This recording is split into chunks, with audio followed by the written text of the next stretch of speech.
अस्सलाम वालेकुम, मेरा नाम उमैर अंजुम है और पेशे के लिहाज से मैं एक बिज़नेसमैन हूँ। अल्हम्दुलिल्लाह मुझे इस बार मौका मिला कि मैं आमिर सुहेल साहब की ये क्लास लिसानुल कुरान 2022 का हिस्सा बना। ये तकरीबन 1 महीने की क्लास थी, तो अल्हम्दुलिल्लाह हमें इस क्लास का बहुत फ़ायदा हुआ। हमें अरबी में तो कुछ भी नहीं पता था, हम कुरान मजीद पढ़ते थे, समझ नहीं आती थी। बड़ी ख्वाहिश थी कि हम कोई अरबी सीखें और उसको थोड़ी समझने की कोशिश करें। आमिर सुहेल साहब की इस क्लास में हमें बहुत फ़ायदा हुआ 1 महीने में। जो हमें अरबी के अलिफ बे भी नहीं पता थी, हमें अल्हम्दुलिल्लाह आज 1 महीने बाद काफ़ी हद तक हम कुरान मजीद को पढ़ते हैं और हम समझने की उसको कोशिश करते हैं। तो हमारी कोशिश है कि हम आगे भी आमिर सुहेल साहब के अगर कोई कोर्सेज़ हों तो हम उसको मज़ीद वो कोर्सेज़ लें।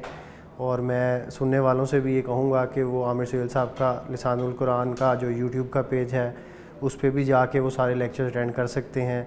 और अगर उनको मौका मिले कभी तो वो आमिर सुहेल साहब के किसी भी कोर्स में अपनी शमूलियत कर सकते हैं। मुझे भी उम्मीद है कि उनको भी बहुत फ़ायदा होगा और हमें भी बहुत फ़ायदा हुआ इस कोर्स से। मैं आमिर सुहेल साहब का बहुत शुक्रगुज़ार हूँ कि उन्होंने ये हमारे करीब कुरान अकेडमी में ये कोर्स किया और उससे हमने फ़ायदा उठाया।